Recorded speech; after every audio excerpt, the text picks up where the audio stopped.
Viven en un country.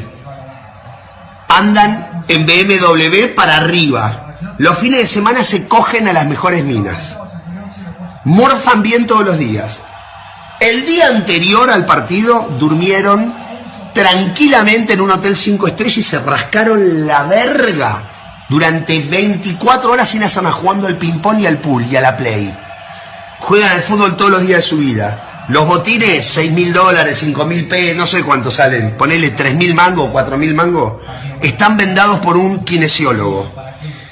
Están bien comidos, están bien entrenados. Las medias, que son las que no te cortan la circulación, los pantaloncitos, que son los de los huevos, que no te raspan los huevos, la camiseta te estira la espalda, es la que no transpira, que sale 800 pesos, no sé cuánto sale una camiseta para jugar al fútbol. La pelota es perfecta, 120 euros, inflada con un barómetro a 8 bares, la cancha no tiene un solo pozo, el arco tiene 7 metros 20 por 2,40. Te aplauden cuando salís a la cancha. La concha de tu madre, no sabés parar una pelota. Le vas a pagar al arco y la tirás a la mierda. Le vas a hacer un pase a tu compañero que está a 1 metro. Y haces a... You're in 15th. Go chat to Brighton and Fulham and them, man. They're the clubs that you are hoping drops points. Don't worry about us. Every anymore. one of us knows the thing like this one. At the top. Shut up. World champion of what? The United States? Hey, listen, big up to everyone that's locked in, man. Listen, don't get it twisted. I'm not happy about that performance, but I'm happy that all the other teams drop points. You know what I'm saying? I'm sure every one of you are happy too, bro. Every one of you is happy. I hope that every one of you is happy in their life when it comes to their life. Big up to every one of you. Big up to everyone that's locked in. You know which one I was looking for? I was looking for slot dancing, bro. I can't find it. The slot dancing one, bro. Oh. But you know what I'm talking about. You know what I'm talking about. You put it up before, innit? In the basketball top. I did. Where is it, bro? I can't find it. Fucking slot. But yeah, man, slot is a joke. Liam is a joke. Man City. What the fuck happened to Man City, man? Then, but I am happy that everybody else dropped points. But I think us and Newcastle, yeah? Newcastle, Barcelona, they did their thing, understandable. But let's first of all get into Arsenal, man.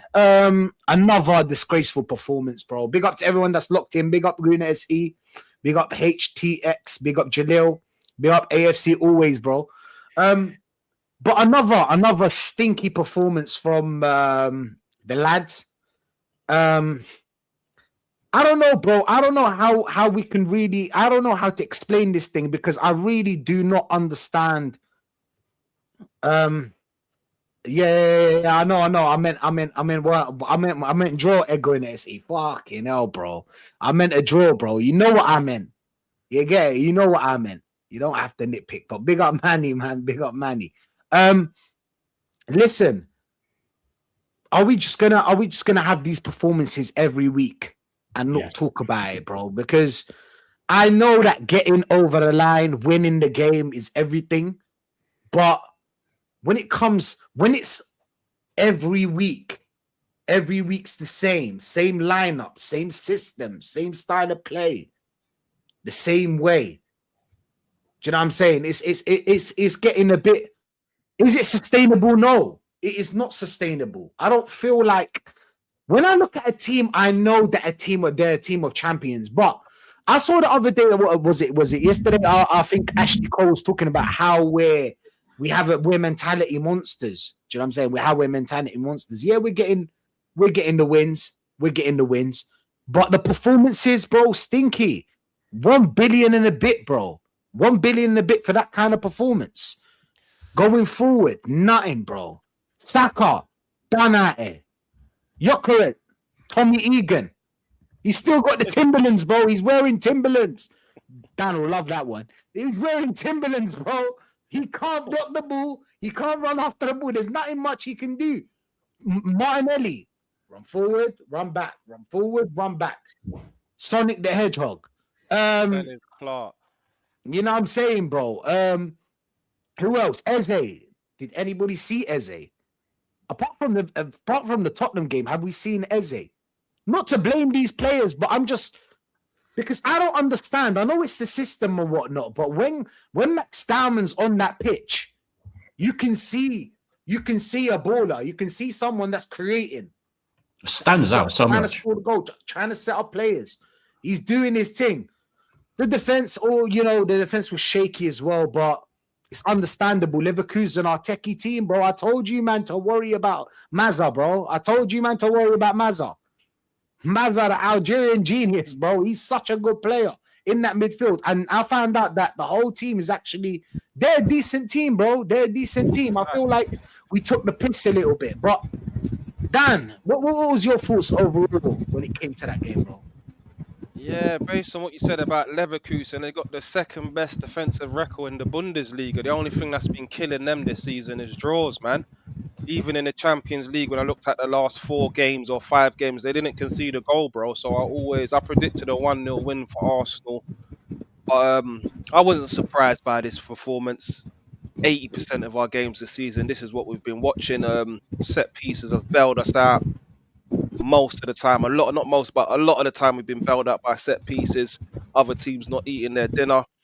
So yeah, I feel like we got away with 1-1. I think that was a decent result to take away in the end, but it's just not good, man. It's not good. We are a great defensive side, that's what we are, but going forward it's the same again.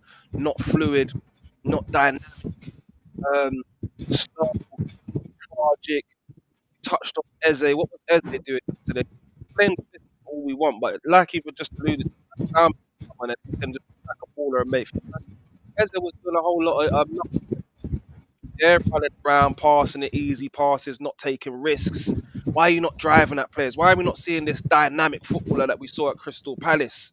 Martinelli's doing what Martinelli does, man. Sell his Clark come the summertime. He needs to go. Not good enough. Like you said, forwards, backwards, head down settings.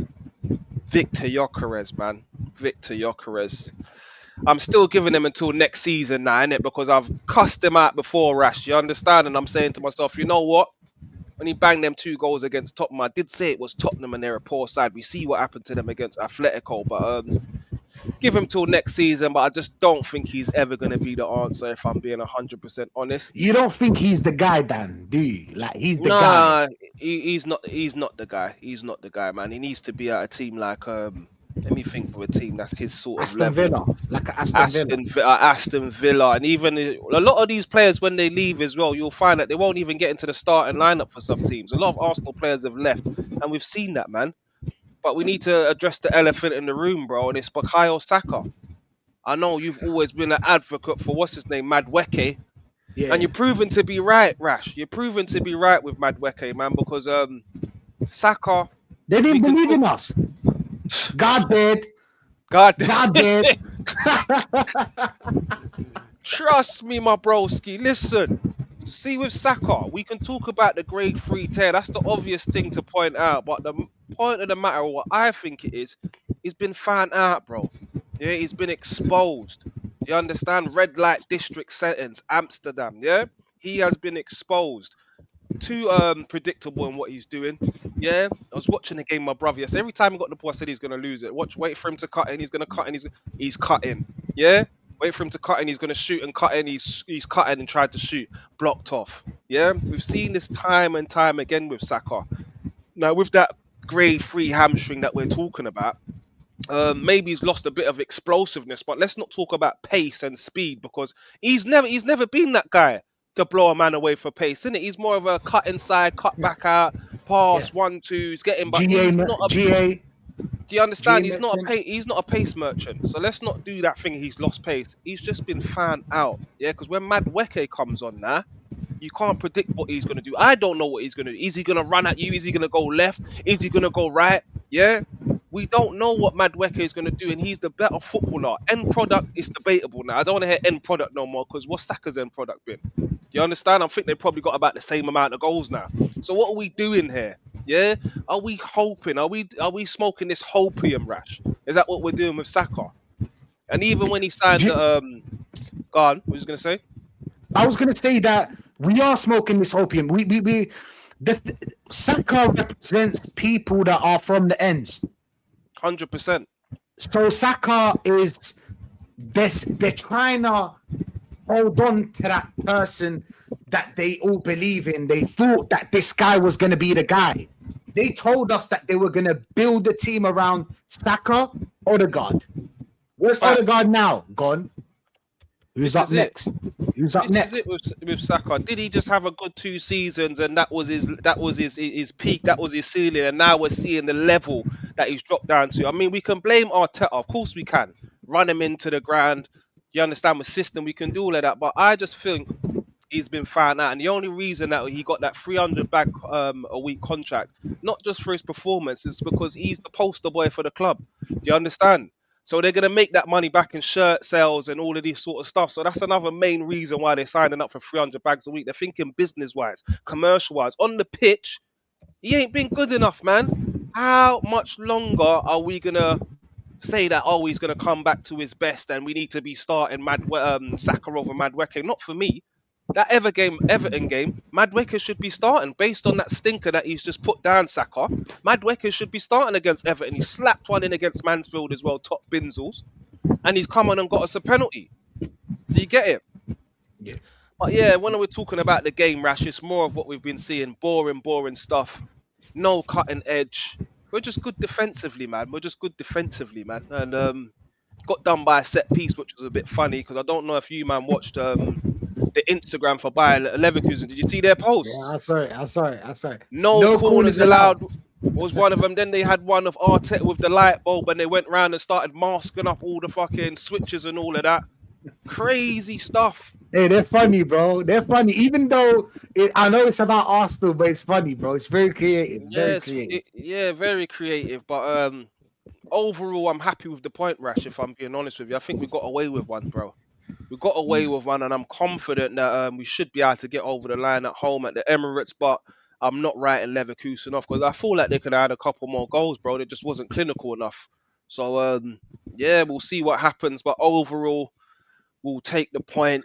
We should beat them at home at the Emirates, and I think we're halfway there to, what is it, quarter-final will it be? Yeah, quarter-final will be. So, that's all I can say on it, Rash, man. Another disappointing performance, boring stuff, and just prepare for more against Everton, man. Prepare for it. We go again, bro. It's copy-paste every game. Big up Shane Guna in the chat. Big up AFC, big up Momo. It's Burak, bro. You know what? But the thing is, Momo, you have to understand, you have to have the Shorba and the Burak at the same time.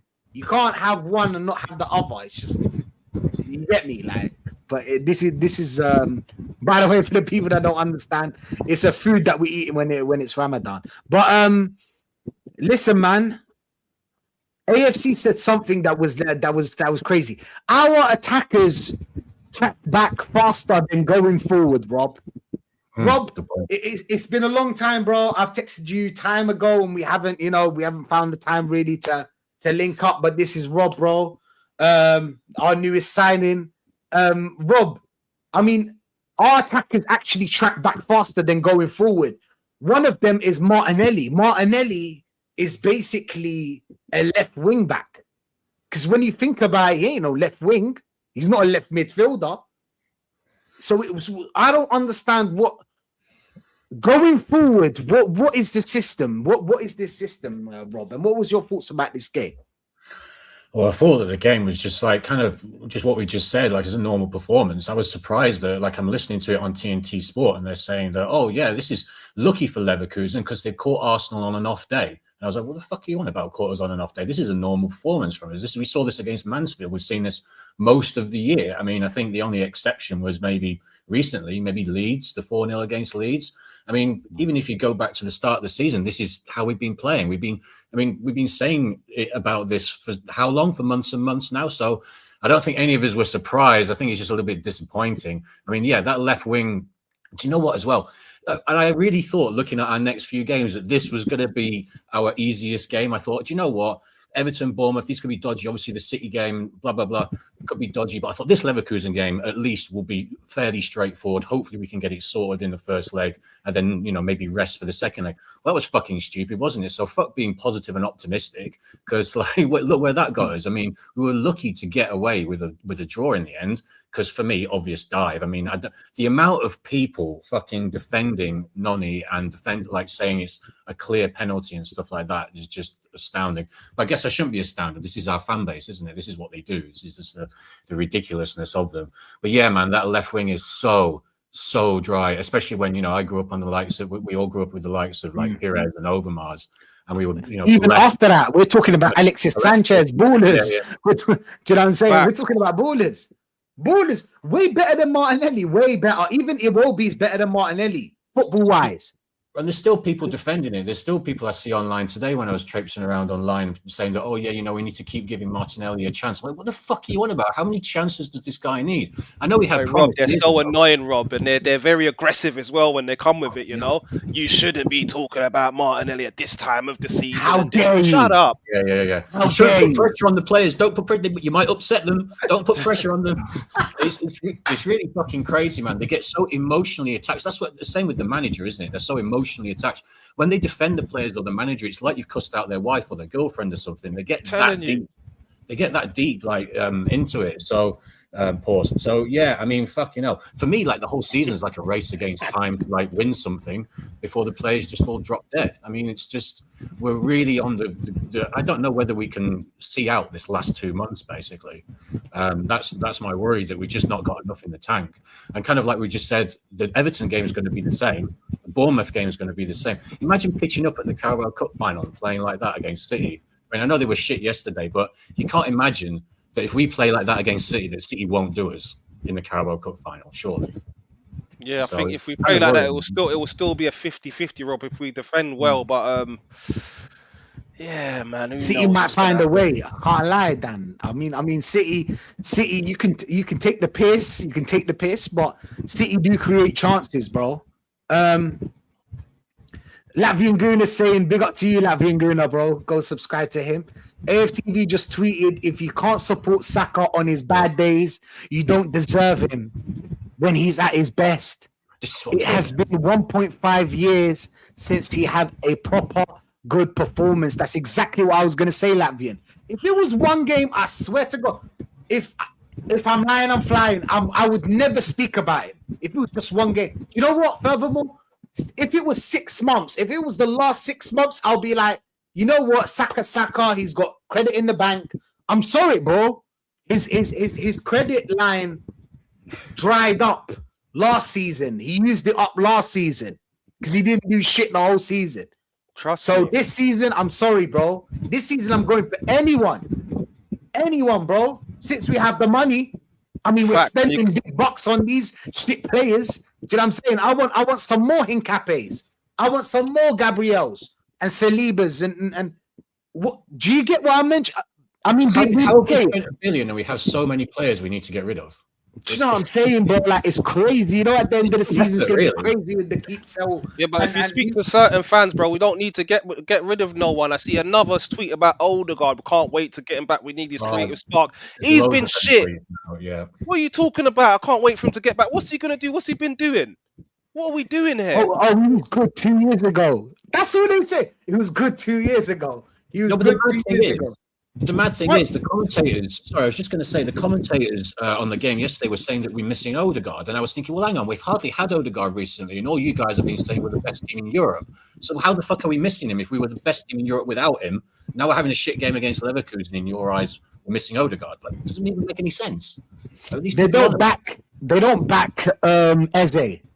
Even though I'm critical of Eze and BBK ain't going to like this, and actually, it's perfect for BBK, this question.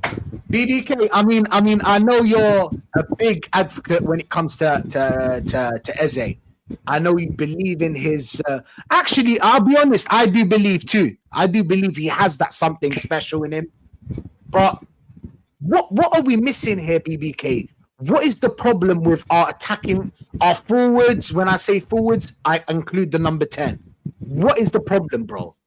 because we played against shit teams and we haven't created against big teams. It's the same football every game. We just somehow find the way to win. What was your thoughts? First thing I'll suggest is that Dan, bro, get off Twitter. That's the reason why I'm not on that fucking. That place is I don't know why it exists. That place is a cesspool for trolls. Just get off of there. It's not a real place, bro. It's like, you know what I mean? But you know what? I don't think the elephant in the room is Saka. I think the elephant in the room is Arteta, and we have to ask ourselves, why is it that every single attacker that comes to this club either gets worse or flattens out? Whoa. BK, can I ask something? Can I ask something? When you Arteta, say the elephant, we can't do that. You can't do that. First of all, you can't speak about Arteta. You Look cannot. at the position we're in right now. How can you speak about the best performing manager in the world? You know what I'm saying, bro? Yeah, you know I want what? some sponsors, bro. You know, I want some sponsors. I want people to reach out to me because I don't. That's why I called myself level-headed gooner. Okay, I've been with the other side for too long. Everybody hates us. You know what I'm saying? A bit like G Unit. Everybody hates us. Everyone hates us, bro. I'm getting no collabs, no nothing, bro. I'll say it like this, right? I feel cheated. Is it really Arteta when we see Max Dowman walk into that team and ball out? That's why he won't play. That's why he will not play. What you like from Max is the reason why you will not see him. It's the same reason that Ethan got loaned out. It's the same reason that the guy who taught Arteta how to coach got rid of Ronaldinho as soon as he got to Barcelona. There's a reason why Pep got rid of Leroy Sané. Do you see Foden? Does Foden look like the same player he did 3 years ago? Like, these managers do not like players to be expressive but actually play football, bro. But what I'm saying, I feel cheated, and I know that the Leverkusen fans will be like, our Arsenal fans say he feel cheated after you scammed the pen. Yeah, I feel cheated with the performance because the Champions League is the only place that Arsenal can say this season that we've seen good football. We have all our best performances have come in that competition. So I'm looking at Leverkusen and I'm like, okay, last year's campaign, we had a dead performance, 0-0 at the City Ground against Nottingham Forest. 0-0, and everyone's saying we're out of the Champions League. We go to PSG away and put 7 past them. 7. It's a record. You know, so we've usually separated our Premier League form, which is shit, from our Champions League form, but now it's spilled over. Matter of fact, it's spilled over to Mansfield. Oh, Mansfield, you know. Because that performance wasn't great either. That game could have been 3-2, 4-3 either way. Disgrace. And it's spilled over to the Champions League, bro. People, listen, Saka was poor yesterday. Matter of fact, he was so poor, it made Martinelli, people overlook Martinelli's performance, and he was shit as well. But we know what Martinelli is. But when you say yesterday, Saka and Martinelli been shit since the start of the season. Can 100. But what I'm saying is, when people are saying Saka is done, I don't agree. I tell you what, give Saka a year under Luis Enrique or Hansi Flick, and you'll see a different Saka. Fundamentally, we do not have, like AFC always says it. What would we get GA out of Saka if Luis Enrique was there? There was a point in the game yesterday where Martinelli got on the ball. Gyökeres was in the box, and there were 5 defenders around him. The ball went out for a goal kick. When they spot the ball to go for a goal kick, we had 4 players in the box ready to press. When they had the ball, we had men in the box. When we have the ball, no one wants to go near it. We don't know how to attack. We don't know how to play football going that way. You know what I'm saying? So if anyone can, it's a bigger conversation that we need to have. Every single attacker that comes to Arsenal Football Club either regresses, flattens out, they don't take the next step, bro. And when it's everyone, when it's Eze, when it's Odegaard, it's Jesus, it's Havertz, it's too many for it to be just the individual players. It's the system. And the person that's in charge of the system, he is the elephant in the room. And, you know, that the guy we can't talk about. So I don't want to mess up. Exactly. I was hiding my face. I was hiding my face, yo, bro. He's going to be talking about that, bro. You know? But BBK, the question begs itself when I'm talking about what. Okay, I understand it is Teta's fault. It is. But you can't be this kind of level, BBK. The level can't be to the point where it is right now. Big up Matty in the chat, bro. Big up Matty in the chat saying we got punched in the mouth yesterday. We were out there looking like Rocky fighting Clubber, Lang. The first go around team that play with the ball on the floor pose a major threat to this team. Facts, Matty. Facts. And you know what? Yeah, they played better than us. This is the thing, Matty. There's teams that are bopping us off the park that cannot be able. Mansfield can't. It's incredible. How could Mansfield bop you off the park? I know defensive football, yeah, Manny. I mean, Manny, we know about defensive football, right? I mean, we've seen, I don't know, Inzaghi, we've seen Simeone, we've seen all these teams. But the forwards aren't this shit under these players. They still had forwards. They still had players scoring goals.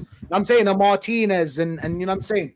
And even if we go to Atletico Madrid, we see Alvarez, we see these players that are getting goals throughout the team.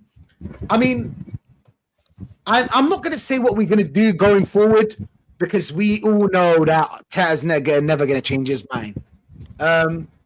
But what was your thoughts on the game and do you think this is defensive football or rugby? Because I feel like it's rugby, Manny.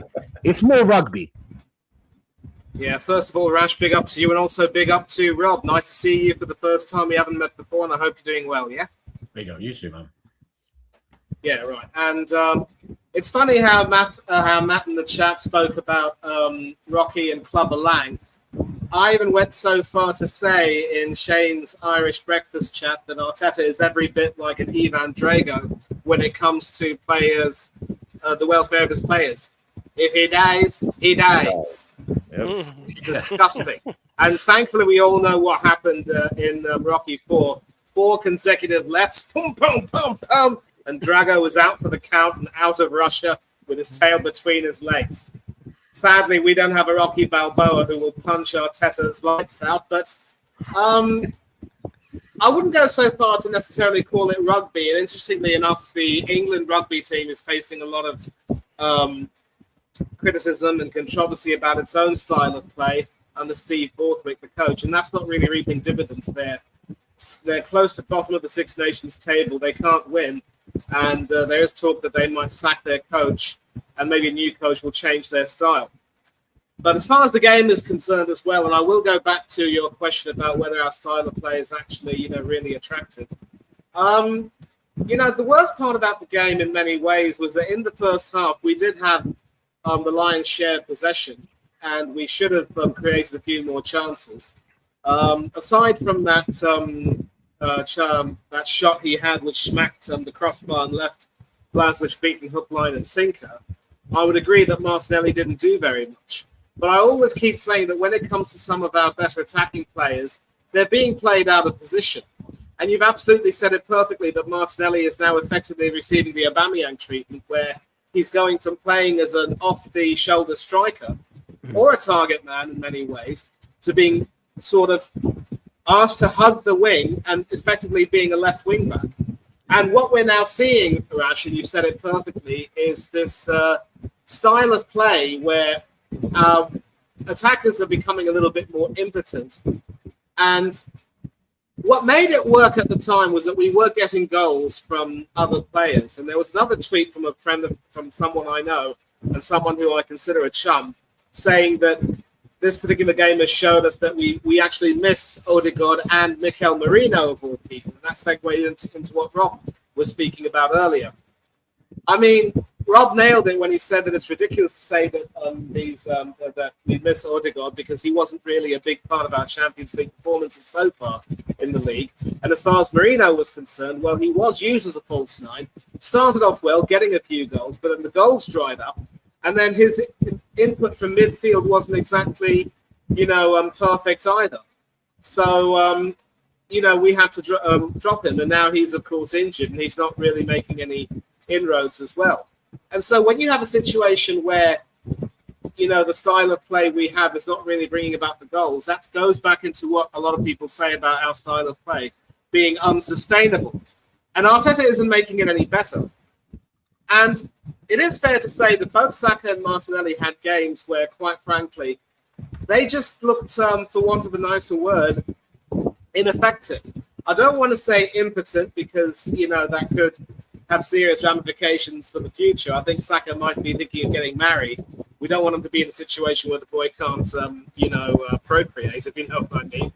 But neither of them really had any effect. And I think Dad also said something interesting where he said that Saka was never really that person who had that speed in him.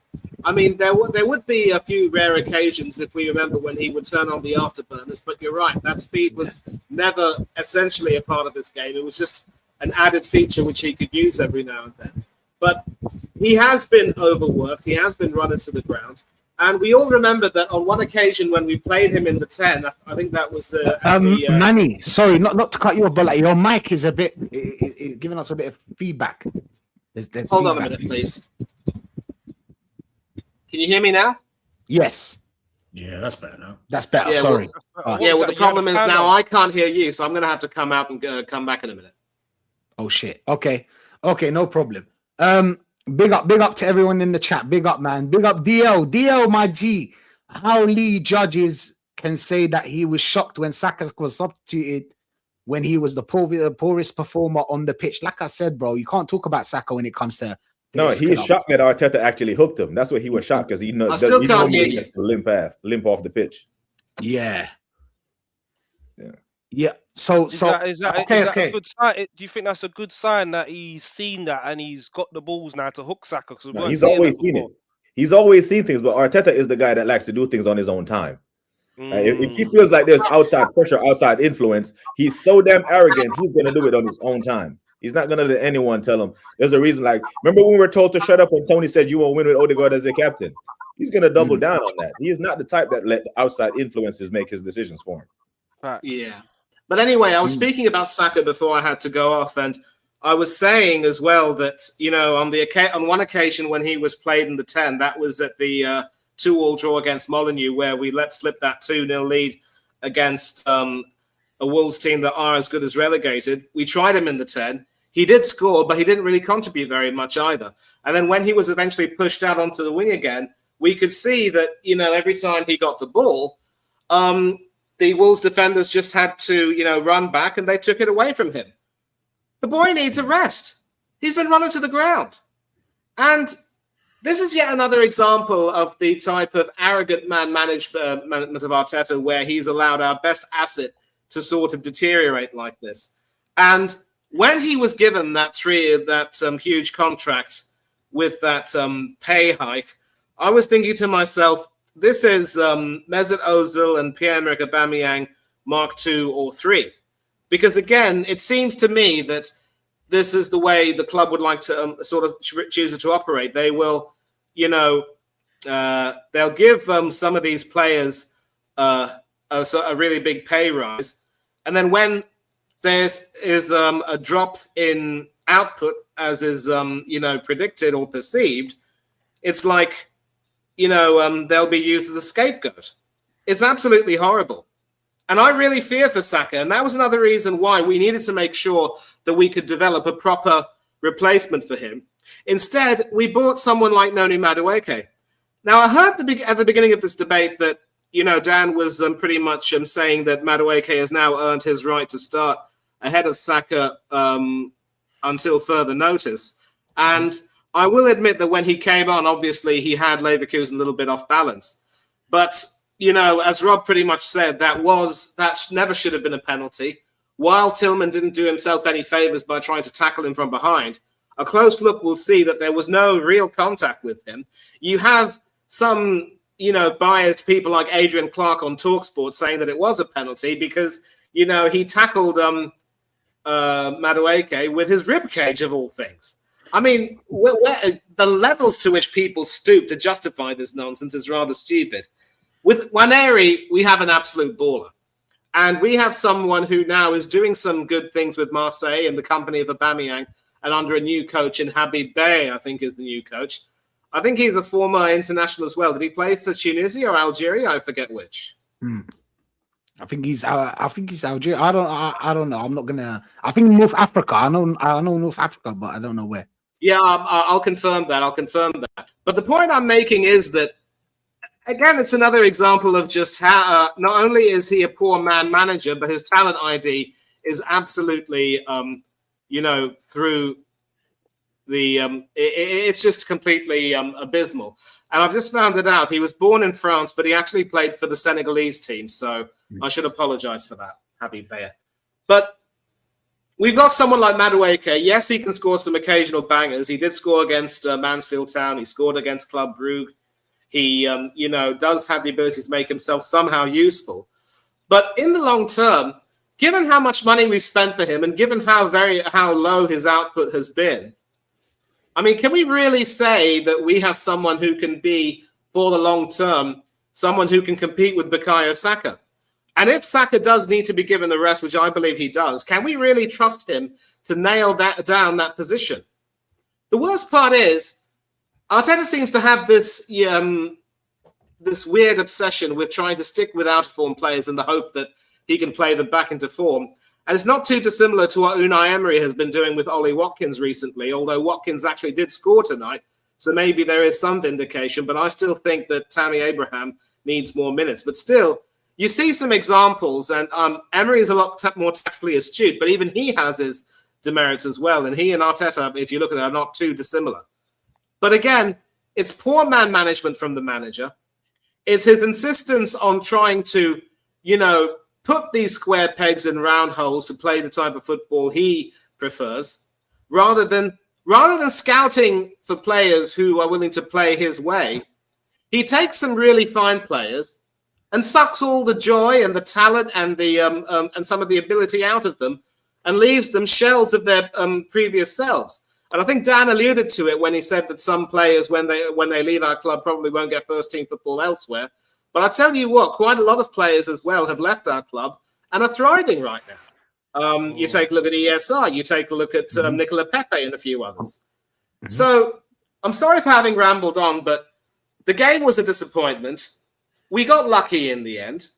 In the second half, we were caught out cold, and defensively we looked completely awkward as well. And I'm going to say this right now. If Jurrien Timber isn't fit to continue playing and we don't have Ben White fit and back in the squad, we might have a problem. Do we dare play Christian Mosquera in that position? Because even Mosquera has looked also quite iffy, and he definitely didn't, do himself any favours at Mansfield Town.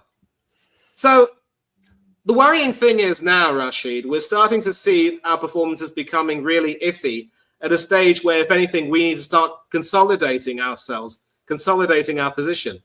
And this is why I don't really think that we're going to go too far. Even if we do get past Bayer Leverkusen, I really don't see us winning the Champions League. I have a great fear about the League Cup final. The next time we draw a big team in the FA Cup, I think we're going to be sunk. Yes, we should beat Southampton, but I think that could very well be as far as we go, the way things are going. I just hope we sputter and, splutter our way to the league title. But even then, that's not a guarantee, because this weekend's game at Everton and the home games we have, except for Burnley, those home games we have are games where we could very easily drop points. And if you remember, it was our home, our dropping points at home the last few years has cost us this league title. I'm quite worried.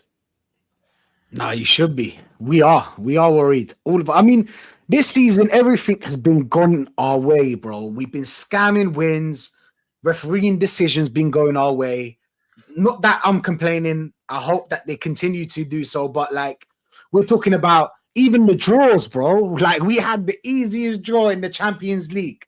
We have the easiest draw in the Champions League. We have the easiest draw in the FA Cup. You know what I'm saying? We play basically 3 teams that are not even in the Premier League when it comes to the FA Cup. Yeah, Carabao Cup. League, we've been getting robbed in the Champions League with draws for years, Rashto. So this nice draw we've got. This is overdue, bro. This draw is overdue. Let's be honest. It is. I know. Like I said, it's the same thing as refereeing decisions. We had some refereeing decisions go against us. I'm happy. Like I said, I hope they continue to do so. But Dan, I want a trophy, bro. I don't want us to only get the draw and not get through. We have the easiest draw. I mean, we've got Bayer Leverkusen. We don't even need to play the whole team to beat them, technically, because we've got the players there, right? We've got to take them serious now at the Emirates as well, bro. Now we do. We've got to take them serious at the Emirates, because we've seen teams come to the Emirates of a lower level, I'd say, and get draws. We've got to take them serious at the Emirates. I'm not 100%. The only thing that's the saving grace, why I think we might get over the line in some of these competitions, is the defense, bro. It's not the attack. It's the defense that's going to get us out of trouble. I'll give Mikel Arteta credit for that. He's a great, great defensive coach. Going forward, this is where the problems are. Do you understand? So, That's why I can't feel confident. If we was playing good football right now, I'll be feeling confident, innit? We're not doing that, man. We're not doing that. It's not fluid. It's not dynamic. There's no creativity. You've got Declan Rice and bloody Zubamendi in the centre of the park. These guys are not creative guys that are going to get forward and be dynamic and intricate and play those through passes. I was looking at Zubamendi yesterday. He's picking up the ball rather than him dropping. There was a chance in that game for him to drop the shoulder and go into the space. He drags it back and he passes it back. This is what Zubamendi does. Yeah, there's no creativity there. And as much as I hate Odegaard, maybe we do miss him a little bit. I don't know, man. But then the thing is, Dan, that's part of the problem with Mikel. He knows that the defense is good, but the problem is he relies on it too much. Like there were points in the game where Timber, our right back, was on the halfway line with his back to goal, asking for the ball from our winger from Saka, and he passes it back to Gabriel. Timber, up the pitch like this. The system of how we don't look like we know how to attack. It's like they go to training, work on defending, and work on set pieces. They don't know on the attack. It's muscle memory when you watch PSG play. It's flow. Everyone's moving. They form triangles and overloads to exploit weak defenders and shit like that. We don't do that. We just go from Martinelli trying to get by his man, back to the DM, round to the other side. The same thing. It's recycle. Did you see Arteta after the game saying that it'd be a different game if Martinelli had scored? And it's like, how? We play like that when we go 1-0 up anyway. Mm-hmm. So what are you on about? And like he's in digging out people. He don't want to talk about the rest of the game where we were absolutely toothless. He just wants to dig out that chance from Martinelli. Mm-hmm. I'm not convinced that if Martinelli scores that we suddenly run away with that game, to be honest with you. Did you also see the Newcastle Barcelona game? Newcastle were 1-0 up and we're still attacking. They were still attacking, trying to win the game because they know, and this is what happens: a dubious pen, and it's 1-1. So they were actively trying to win the game. Had Martinelli scored, just like Rob said, we would have did the whole come play through us type thing. 100%. Facts. We would have done it. Seen it time and time again. Press play and repeat, man. It's boring. I mean, the only thing that would have maybe been different is we could have held on and actually got a win 1-0. Right. That's the only thing that could have been different. We wouldn't have played any different. It still would have been shit. Because that's the idea. The idea is to score the goal and then just defend the whole game. That's the idea of Arteta. That's why he's digging up that single. Even though I think Nelly should have done better. Don't get me wrong. Nelly should have done better. Let's be honest. But he dribbled the angle. He dribbled to the left. You're right-footed. Swing your foot at the damn ball.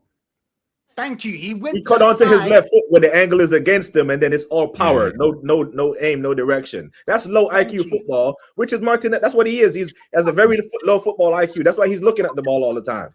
There is no way he passed those cone drills. You know those cone drills that we had to do without. Don't look down. Keep your head up and look, because you have to run laps if you hit a cone. There's no way he passed that drill, bro. He be hitting the cones everywhere, bro. As a Brazilian as well. Yeah, he's fundamentally flawed. No, that's it. And the problem is, how much is he on? 150, 160 a week? 180. It's 180. 180. Who's going to pay him that? Where's he going on that money? Well, this is the problem we have, isn't it? Saudi? Maybe Saudi?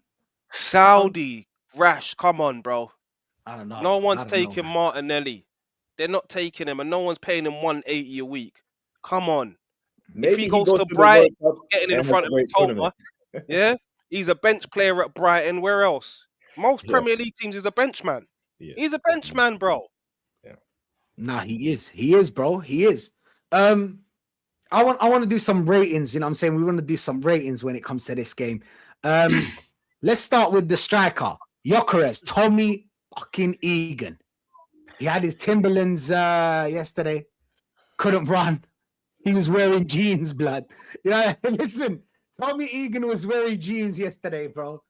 Can't run, can't block a ball, can't look. This is the thing. When I speak about a player, it doesn't mean that we hate him. It's we're talking about it. We're talking about this game.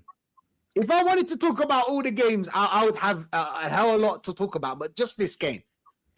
Gyökeres is someone, if you don't get him the ball, he's only useful in the box. Let me just put it in simple ways. He's only useful in the box. Outside the box, you're asking for him to do something that's out of his depth, out of his tax bracket, bro. It's just 2 out of 10 for Oh. Gyökeres? Nah, I don't know, man. That's harsh. That's harsh. You know what? Two was the number that sprung to my mind, to be honest with you. Yeah. Yeah, I'm gonna give him. What would you say, Dan? What would you say about Tommy Egan? I'll give him about a 3, bro, man. I'll give him about a 3, but the system's killing him as well, bro. That's what I'm saying. But even if the system's killing you, you still need to be doing more, Gyökeres. I'll be honest. If you're not getting that ball as a striker, you're meant to be dropping in, trying to make things happen. Yeah, give him a 3, man. Another poor performance from Gyökeres. And I said it to man, don't worry about Tottenham in that game, Eze and Gyökeres getting goals. That's just a lie. It's a big fat lie. That's all that was the game against Tottenham. Don't judge anything from that game, man. But I'm going to give him a 3, man. 3. Fair enough. Fair enough. Rob, you said 2. Why? Yeah, I'll stick with that. I mean, he gets 2 just because no one really passed to him. Otherwise, maybe I'd give him less. I don't know. Just ineffective.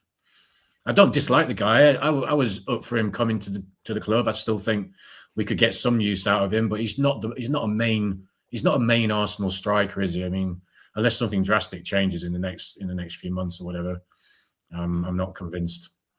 Fair enough. Fair enough. BBK.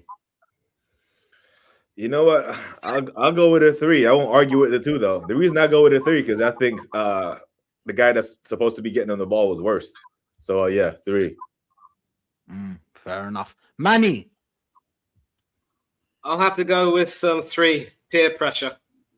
And yeah, the worst part is, you know, he is more or less a target man. Okay. And yet, we're seeing, as with Aubameyang and a few others, he's being asked to do a lot more things that he just hasn't really been trained to do. And that is, again, Arteta's modus operandi. He takes some really good players and just sucks the joy and the ability and the fun out of their play and makes shells out of them. I think Gyökeres is going to have to learn fast and think on his feet. And if he can do that, then maybe he'll still have a decent return for the season. But I suppose I'll have to agree with Dan that if next season he isn't able to, you know, really further develop himself, then we might have to consider that, you know, a disappointing investment and maybe try and move him on. But hopefully, again, the hope is that if we do decide to bin Arteta, please, Lord, if we do bin him and get a proper coach in, some of these players will end up turning a new leaf, but I guess it's the hope that kills you. Yeah, you know what? I just had a thing that comes to mind. Chris Wood, man. I think he's that sort of level, man. He's a Chris Wood type of guy, bro. Nah. Do you understand? Even Chris Wood, he was on a mad goal scoring form. Maybe I'm being too nice, bro. He had 20 last season, no? Yeah, nah, he's not even on Chris Wood's level. Sorry. Call me harsh. He's not even on that level, bro. That's too harsh. That's too He got 20 goals, you just said, Rash. He did. Come on, bro. He banged last year. He did. But Teta wasn't his manager. You know what I'm saying? Like, it's very hard to get 20 goals under Mikel Arteta. I actually said he'll get 15. It's never happened. It's never happened. No one has ever gotten 20 goals under this system. None. Yeah. I think 13 was the most, didn't it? I think it was Havertz. Havertz got 13. Yeah. Martinelli, man.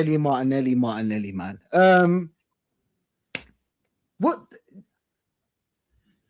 Look, man, he missed the first chance that he got. That chance was vital, bro. He should have done better. I'll be honest. Just like BBK said, bro, he took it to the closed angle, and then there was nothing much he could do apart from try to power it in, and it didn't work. Martinelli, bro, is Martinelli. You know, we all believe here. I don't know about you guys, but I believe he ain't no left winger. He's a striker. Play off the shoulder of the defenders. Put him in when we're winning 1-0 or we were trying to like counter a team or something like that. He's not the main striker. He can't be the main striker for the team. But I feel like, again, it's the system as well. But I don't know, man. He costs, man. He's not good enough, Rash. Sorry, yeah, bro. yeah, 100%. I'm not making no excuses for these, man. Too. Dan, what are you telling me? For his attacking output, I'm gonna give him I'm gonna give him a 0, bro. I'm gonna give him a 0, and then for his work rate, you know he works hard like a dog every game. I give him that. That's why I'll bump him up to a 2 as well. Rash. The only reason he's getting a 2 because he works hard. He gets back. That's it. That's all he's getting. Attacking, he gets a 0, but overall, we give him a 2, bro. Give him a 2. Fair enough. Rob. There was one point in I think it was about half an hour in, where Martinelli got the ball on the edge of their box, and you're thinking he's going to try and cross it in, or he's going to try and get into the box or make something happen. He ends up almost on the halfway line. He just goes back and back and back and back and shuffling to the side. He's almost on the halfway line. Hey, Rob, fact, he's very annoying, you know. Fucking unreal. When you're watching a game, do you watch it and you say, pass the ball, Martinelli, pass the ball, Martinelli, pass the ball, Martinelli? He's still got it, bro. Like, it's just unbelievable. So yeah, I'll go with a 2 as well. I think, just poor again. I saw him starting. I was like, why is he starting? He's more of I don't know. His goals in the Champions League, have they been more off the bench? I can't remember. Have they been more off the bench than or starting? Mix. Let's say it's a mix. But he's done well in the champs. Doesn't matter, innit? Doesn't matter. We're talking about this game. Isolated. Yeah, DOS. Fair. BDK. 2. You know what? He is better at defending than he is going forward. This is the starting left winger. I've said on my channel for time, we won't get back to the levels of being taken seriously until we get back to the Bobby Pires levels on the left side of our pitch, and he's nowhere near that. You know what I mean? So yeah, he's just not it, man. I've played in Germany in 5th division with guys with better tech. He's not it. And you know why you say he's good at defending? It's the most least technical thing a footballer can do. Run a man down and get your foot in. It's all effort. Yeah, it has nothing to do with skill. It's all effort. Technical stuff about it. That's why he's good at it, bro. And that's why he's still at this club. That's why Mikel loves him. Fair. Didn't Mikel want Mudryk at one point? Yeah, he did. That's the bullet I don't know if he likes. I don't know, bro. I don't know. You know how Teta moves. You know what I'm saying? He's a slimy motherfucker. He's a slimy. You know how he is, bro. Manny. 3, and only because he did have a very good chance to score, and it, had he scored, I know Rob said that if he scored, he probably wouldn't have made much of a difference, but it would have been nice. I'd like to think that at least if we had taken the lead, we wouldn't have given ourselves that much in terms of tension. And, obviously when we got caught in the beginning of the second half, it really put the skids under us. But we're just not seeing the best of him. And he's gone downhill. And the sad part is that the cup competitions, in particular the Champions League this season, have been a saving grace. But this game last night, it wasn't really his best. So, yeah, he gets a 3 from me. And, he needs to leave as soon as possible. I agree with that. Fair enough. Now, on to Starboy. The reason why I put Mad Wakey there, just to, getting one comment. Saka, Starboy, bro. Don't you dare say anything bad about Starboy, because everybody will come to you. My boys, when I talk about Saka, they get vexed like it's their cousin. Like, you can't talk about him, bro. Like, he's some kind of, I don't know what, bro. Do you get me? Like, it's crazy. That's why I said you got the 300 bags a week, bro, because the way he's held by these fans, bro, it's crazy. It's not what he's doing on the pitch, bro. It's just, it's crazy. It's crazy. I love him. Don't get me wrong. I feel the same way, but if you're not performing, my friend, all that goes out the window. I'm not here to be nice and hold feelings, bro. Perform. Do you get what I'm trying to say? Some kind of connection to this man. I'll be honest. Especially this, one of my boys, Alex, bro. He's Nigerian, so there's a connection there. He anytime I talk about Saka, he's like, no, I'm not hearing it. No, I'm not hearing it. Brother, listen, you have to understand. We're talking about football here. We're talking about Arsenal that is bigger than any other player on that pitch, or any player that played for this club. Nobody's above the badge. Arsenal first. You get what I'm trying to say? So what I'm trying to tell you is that Saka peaked, people. Saka peaked. Saka's peak was 2 years ago. I truly believe that. And I feel like right now, Madueke's better than him. He has to play in his. Even though the bar is low, don't get me wrong. It's not like Madueke is the answer. If it was up to me, Max Diamond's straight in that team. 16, 15, 12. I don't give a. Listen, if the bar is low, if you can play better than the players that are on the pitch, you deserve to start. Yeah, Saka, what did he do? Can't dribble, can't cross, can't shoot, can't create, can't. What does he do? What does he do, bro? I'm sorry, man. I'm sorry. Zero yesterday, bro. Nothing right. He did nothing right. He did nothing right, bro. But look at you not saying that is racist. But Madueke's back too. So he's being sarcastic. He's being sarcastic. Nah, he's being sarcastic. Okay. I know. You know. Is listen. Zero, bro. Zero, Dan. What were you telling me? I can't disagree with you on that, Rash. Can't disagree with it. Every time you try to take someone on, you just got eaten up pools, man. Seriously, man. You was just predictable settings. We knew what you was gonna do. Everyone saw what you was gonna do. You're gonna get the ball, you're gonna cut in, and they're gonna take the ball off you, Saka. Even for the Martinelli chance that came off the bar, came to Saka after, and he fluffed the control. Or he tried to shut on, or what he tried to do. Zero, big fat zero, should not be seen at Everton. That's it. That's my opinion. Fair. Madueke, do you wanna rate Madueke at the same time? Starting to come round to Madueke, man. I'm starting to see what he can do. Cool, there's no end product, but when the bar's being set so low, I'm gonna give him I'll give him a 6, bro. He won the penalty. Just for that, he got us our goal. Whether it was a penalty or not, it was his explosiveness and his ability to try and get through that gap. Something we're not seeing from Saka at the moment. As soon as he came on, there was panic, man.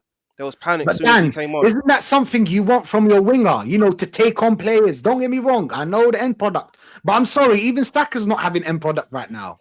What's his end product? That's it. No, you know what? I'm giving him a 7. I'll give Madueke a 7, bro. He was the best player. What time did he come on? He was our best player. Who else was there? Facts. That was a big move for Arteta as well to take him off. I rate him for that. Because it was the perfect time to take off Saka, bro. He was, in my opinion, he shouldn't even be playing. But if he is 55th minute or 60, was it the 60th or 50th minute? Take him off. Yeah, that was perfect. That was perfect. Perfect timing. Rob, what's your thoughts, man, on Saka and Madueke? Saka, yeah, I can't disagree with Zero, really. I mean, the thing with Saka is we know a lot of this is to do with the injury, so it's not kind of like him, do you know what I mean? He's kind of really affected by that. I don't know, for anyone who thinks Saka will get back to that form that you're talking about of 2 years ago, I mean, based on what? What are people seeing?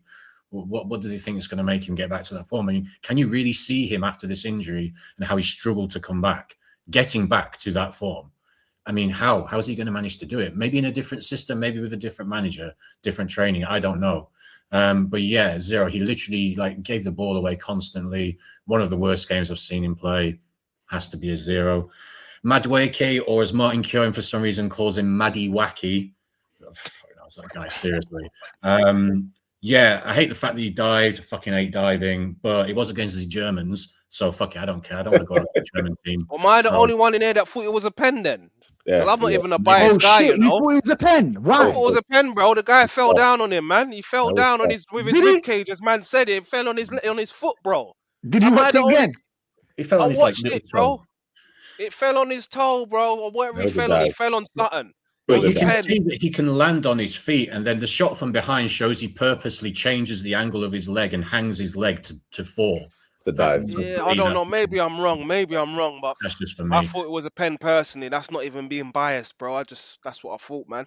So I'll go with a 6 then. We scammed against the Germans, so fuck it. Go with a 6, go for it. But you are right, though. He creates more dangerous situations than Saka. So, I mean, by that proviso against Everton, I would say, I mean, God, this is the situation we're in. That we're in the situation with Arsenal after $1 billion spent, after all these years, that we're having to start a player like Madueke over Starboy Saka.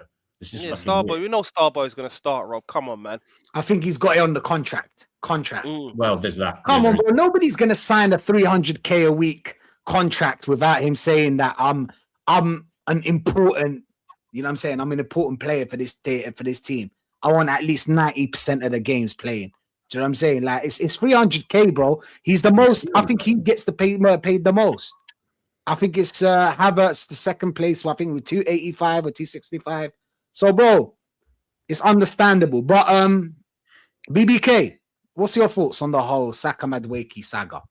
I think it's the worst game I've ever seen him play for us. Not one of the worst, like the worst game I've ever seen him play for us under any manager since he came onto the scene. He was so bad. I found myself getting angry at him, like Saka, like, what are you doing, bro? And man, it was 100% die for me. But the thing is, like Dan said earlier, like the defenders don't know which way Madueke is gonna go when he has the ball, bro. Madueke don't know which way he's going when he has the ball.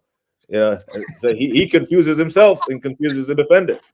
And that's why he beats the defender. Find himself in space, like, oh shit, how did I get here? Let me just chip it up and straight into the keeper's hands. But it's Saka. He put in a like cricket settings, ducks, egg, gone, 0. You know what I mean? That was on the floor, brother. He can't get any worse than that. That was it for him. And Nani, because he practices dive very well, drew the pen. They couldn't see a clear and obvious error, and he saved us a point. So yeah, he gets a 6. 100%, man. 100%. And big up, Rash. And on that, bro, love. I do have to run. Manners and respect. Big up, Rob. Nice meeting you, bro. Manny. It's love. Big up. Lux. Stay up, my G. Yeah, take care, man. Take care. Love BBK. Salute. Manny. I would agree with a naught for Saka, and as we would say back in the UK, an old footballing phrase, he was lucky to get nil. We all know where that comes from. And as for Madueke, listen, you asked a brilliant question there, Rashid.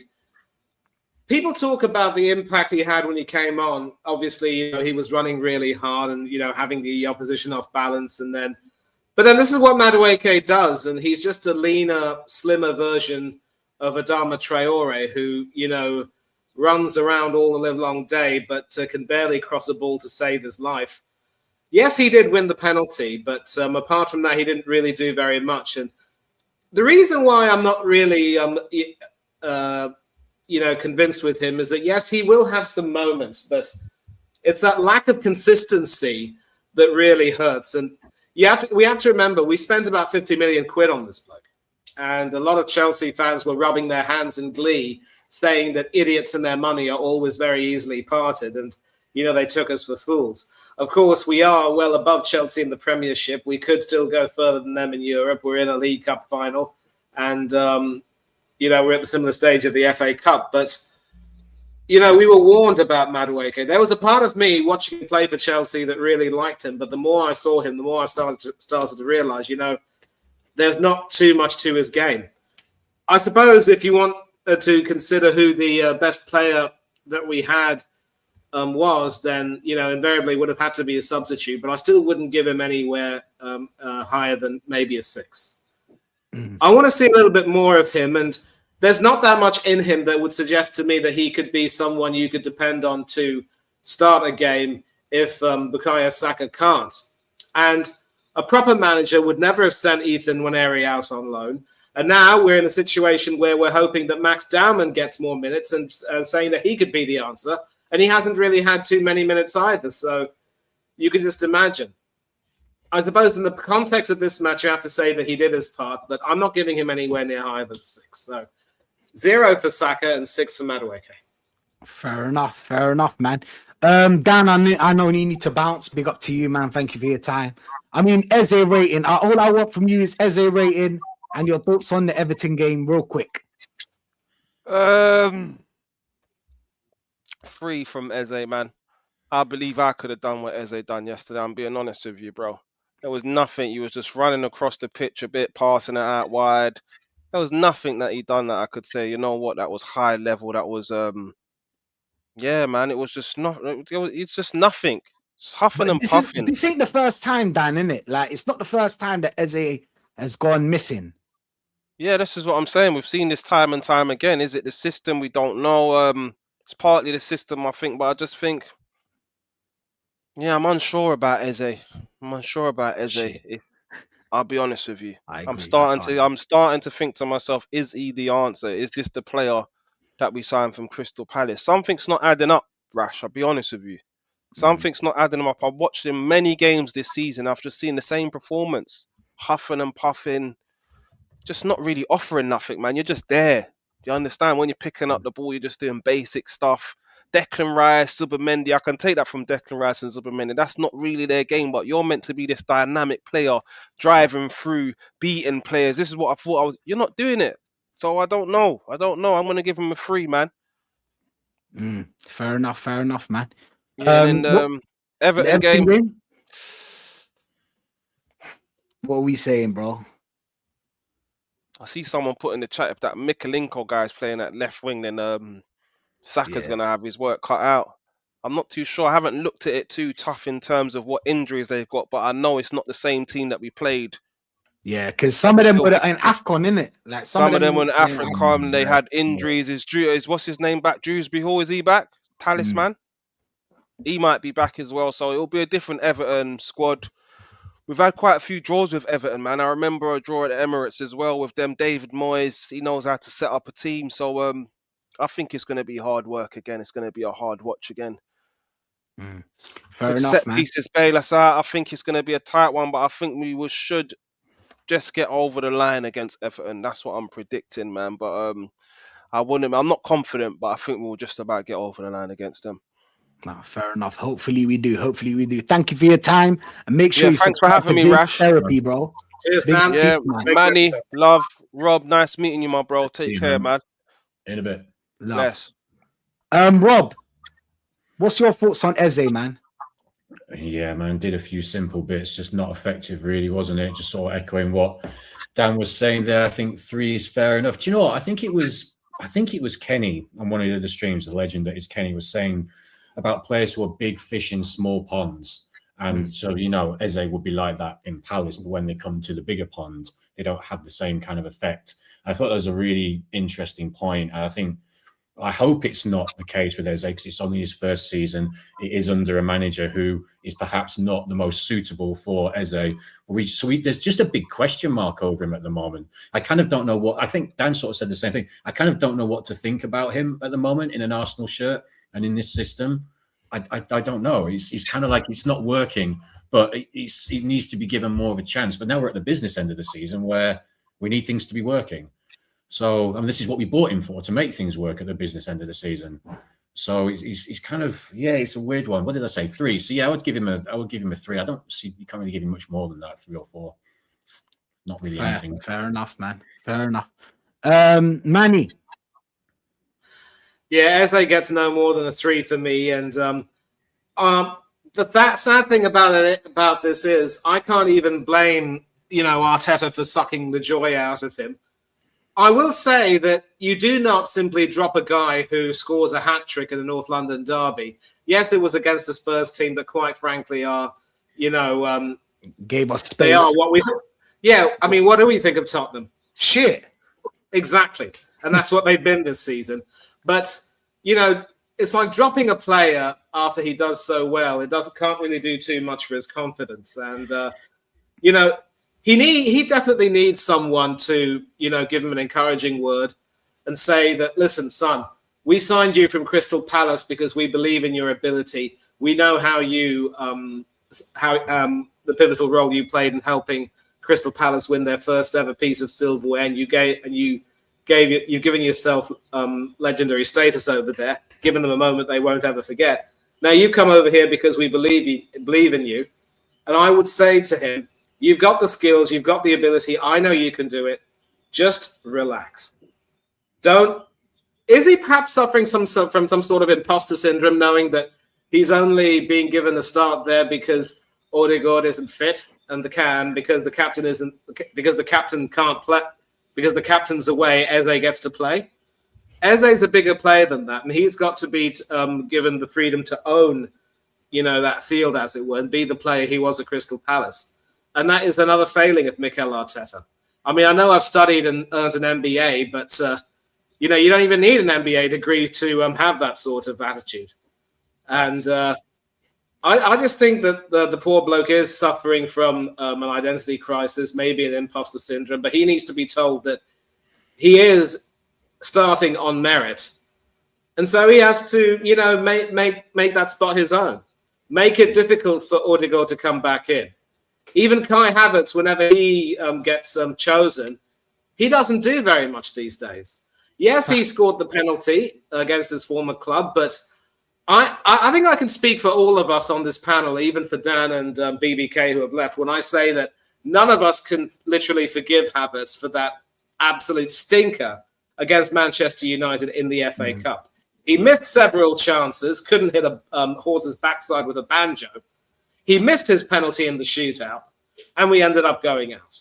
And I told myself, as of this moment, he was dead to me. And even when he comes into the number 10 role, he doesn't do very much. So Eze has to be given the confidence to keep that jersey. And once he gets that confidence, once he gets that reassurance, I think we will start to see better from him. But you still for believe now, in him, Manny. You still believe in it. You still believe in it. Yeah, exactly.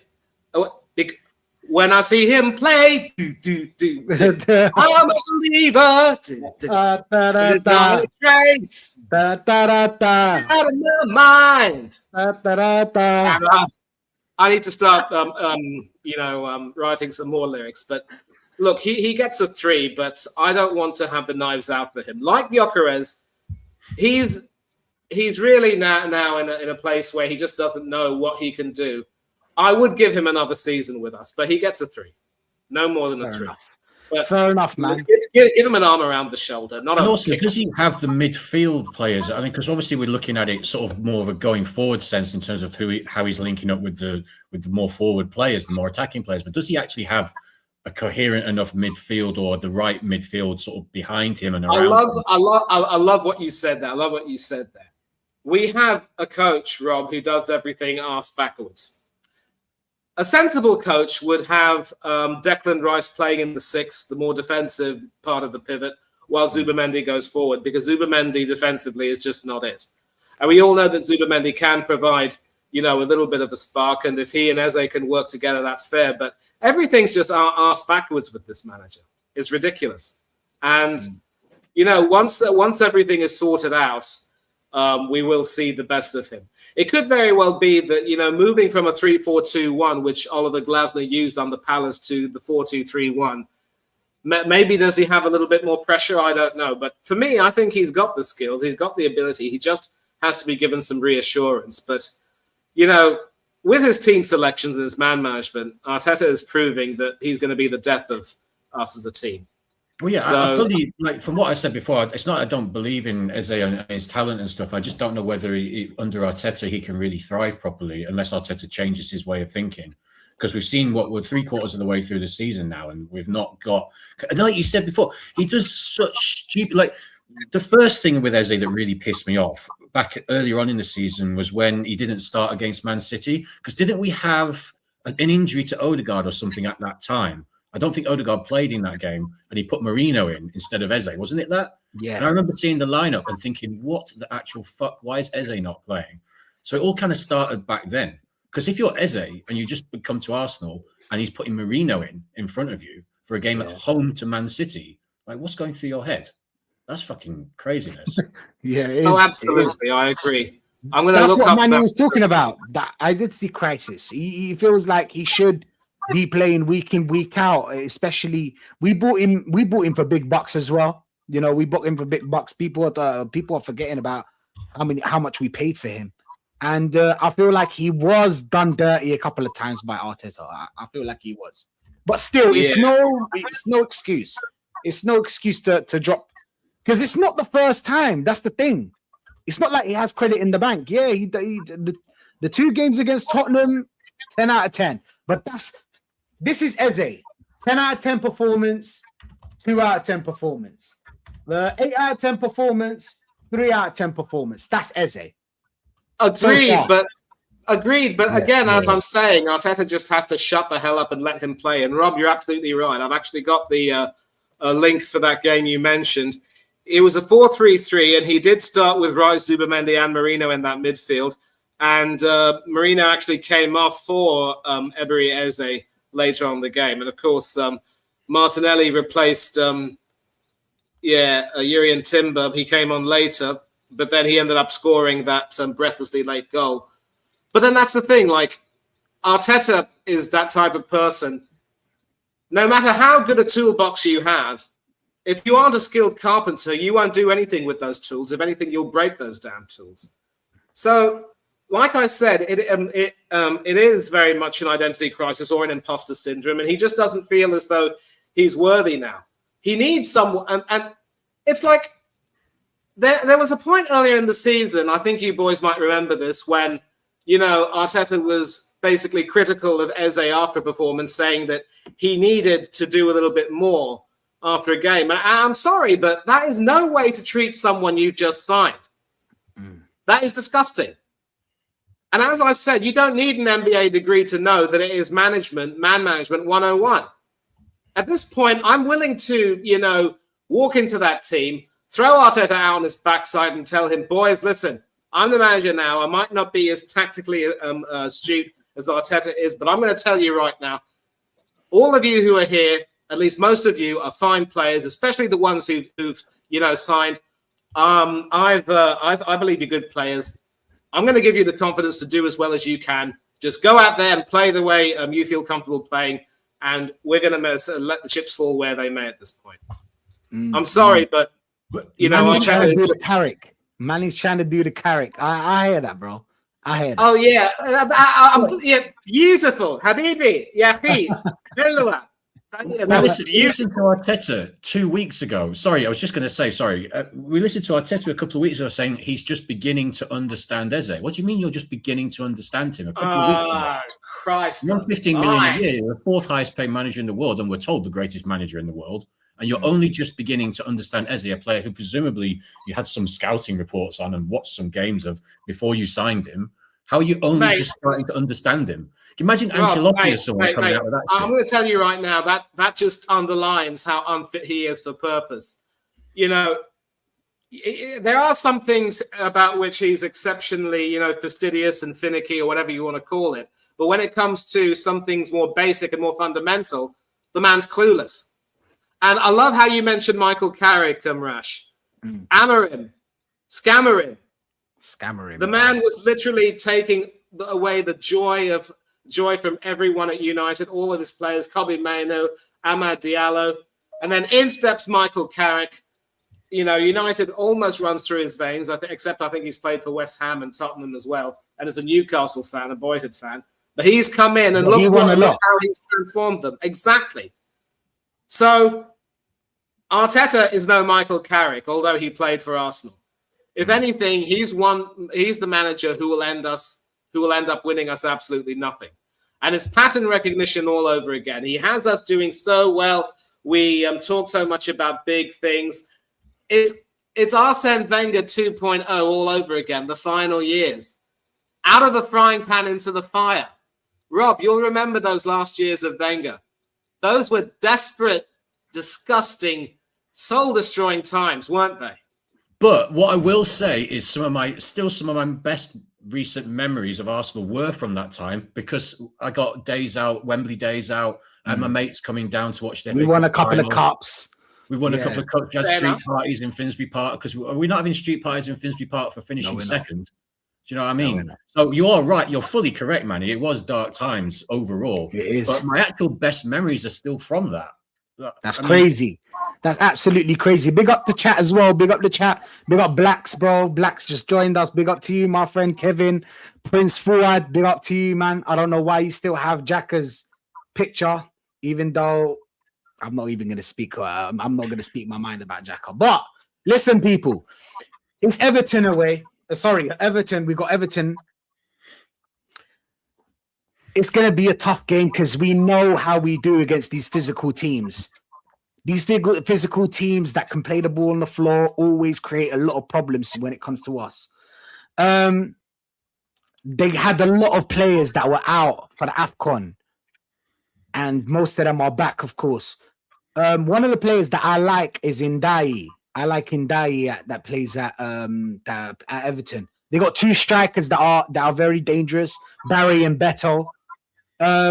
It's gonna be a tough game. It's gonna be a tough game, but I don't know, man. We're gonna have to be on our A game when it comes to that game, bro. We need some forward passes, like Fuad said. We need to see some more intuition. We need to see some more creativity, bro. That's the main thing I want to do.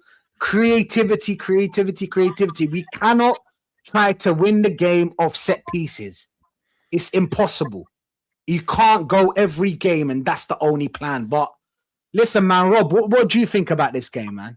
So now you've literally said that. What I was about to say is this game for me has 1-0 set piece again written all over it. It has 1-0, scam it somehow, whether it's a set piece. Sometimes these set piece things I think are just conflated with the fact that we're scamming wins. Like, I mean, sometimes it's a late open play goal, sometimes it's a set piece goal, whatever. I think that's more the concern, that we scam so many wins. But I just think this is set up to be another one of them. Like you just mentioned, it's going to be a very physical game. Everton I was looking at the team news, they've got Grealish and Alcaraz out. Seamus Coleman is a doubt, and that's it. They're otherwise full strength. They got a really good away record recently, and I thought when I was looking at this run of games coming up, so prior to Chelsea, I thought we'd beat Chelsea, beat Brighton, and then we drop points against Everton and Bournemouth, and I wasn't really sure which one. It would be one or the other for me. I originally thought Bournemouth because it's the game before the Man City game, so added psychological pressure, and we know what this team is like with psychological pressure. Thinking about the game at the Vitality as well, how that went. They gave us a great game down there. So I thought maybe it would be Bournemouth who would do it. But the more I've seen us against Leverkusen and Mansfield, the more I'm thinking, fuck, Everton are going to be physical. We've just had 2 physical games, Chelsea, Brighton, another one against Leverkusen. Now we've got Everton rocking up, and Moyes' team going to be super organised. And they've got strikers who are coming to a bit more form. Like I wasn't really mad into their strikers earlier on, but they've grown into their roles a bit more as the season's gone on. So I'm sorry to say, this is going to be another shit watch. I want to be wrong. I want to be like saying after the game we're 3-0 up at halftime or something. I want to like be completely wrong, but I've about 5% chance that we'll be 2 or 3-0 up at halftime. I'd love it to be the case, but I just see another stinky game, man. I can't see past. I look at our fixtures and I don't see any game that isn't going to be like what we've just seen against Leverkusen, Mansfield at all. So I'm gonna, but I would go like if I was going to predict it, I would go maybe we scam a 1-0 again. But it's going to be it wouldn't surprise me if Everton locked up, and Everton don't win away, so I'm not worried about them beating us. I'm just worried about a draw. Yeah, which is as bad as a loss really at the moment. Basically, for us it is. Manny, what's your thoughts on the Everton game, bro? Yeah, it's funny that Rob mentions that Everton don't win away, but they did have some very recent, some fine recent away wins against Aston Villa and Newcastle in the league. They beat Villa 1-0 and also beat Everton 3-2 at St James's Park. Jordan Pickford proving that he is still Everton's and England's number 1. And I've learned my lesson that I'm not going to predict. I won't predict a 3-1 for this game. And Rob has taken the words out of my mouth. A draw is as good as a loss at this point. We did, however, manage to beat them at the Hill Dickinson Stadium. Yeah, no, Hill Dickinson now. It's not Goodison Park. That's a thing of the past now. And that was sort of at the time where I think Everton were probably a bit weakened, as was said earlier. But we also had everything working for us in terms of our style of play, our set pieces, having more people contributing from the midfield, and we did manage to come away with the win. We should be able to win here, but this is a game that we cannot afford to take lightly because, as has been said, Everton could very easily stifle us a great deal. Last year, if memory serves me right, Sean Dyche came over to the Emirates with his Everton team and got a 0-0 against us around about Christmas time. That was also just one more example of drop points at home that cost us. And I remember penning a Christmas carol. Mikel is a fool. He picked a useless team. Dyche took him to school, wrecked our title dream. We didn't play better. They defended superbly. And this just shows that Arteta is clueless as can be. Sack him now. Send him on his way. I never want to see him at our club another day. Sack him now. Send him on his way. He never should have got the job. That's all I have to say. Hey! And you can bet that if and when we fail again, I'm going to pen a few more. And so David Moyes, I think, is infinitely a better manager than Sean Dyche because, yes, he can encourage a team to shut up shop, but he also knows how to get his team to play football. So this is a game that we can't afford to, take for granted by any means. And I'm hopeful that we'll get a 2-1 win. The sad part is, though, when you take a look at the likes of Saka completely shot to pieces and Martinelli and Trossard not really doing very much, it's as if now I don't even know where we're going to get any kind of inspiration from. And we seem to have more players injured. I think Trossard also, he couldn't, I don't think he was a part of the squad that went to Germany. And I don't know if he's got an injury. I think he didn't really look too right in our previous game. That was at Brighton, I think it was, if memory serves me right. No, that was the Mansfield FA Cup game, I remember. And, I'm just, like I said, I think Rob has nailed it when he said that we just need to look to scam a 1-goal win. For me, I'm going to go for 2-1. I think we will concede. There'll be no clean sheet for David Raya. He's schizophrenic for me. He pulls off some of these good saves, but has moments where he's literally, like a cat on a hot tin roof. And he doesn't give defenses that much comfort at times. He is a bit of a calamity waiting to happen. And some of our defending has also slipped a bit, some of our defensive performances. So if Timber's also running on fumes, he needs to be rested. And as I said earlier, do we play Christian Mosquera at right back? And that's something we might discuss when we do the starting 11 stream. Like I said, I'm just hoping against hope that we get a 2-1 win, because if we draw this game, or heaven forbid lose, like we did in, I think, 2020, 2021, when Carlo Ancelotti beat us, I mean, that is going to be really, really damaging. And this is now at the stage of the season where the poor performances are coming, one after the other. And that has me very worried. Please, boys, 2-1. That's all I ask of you. I don't want you to play out of your skin. Scam a win, I don't care, but get the damn win. If you don't, we're going to be in trouble once again. 100%, man. 100%. Big up to everyone that's locked in, though. Big up the whole chat. Listen, yeah, we do have a new intro. Big up to everyone that's locked in. Manny, the legend. Rob, big up to you, my friend. Thank you for pulling up, man. Absolute legend.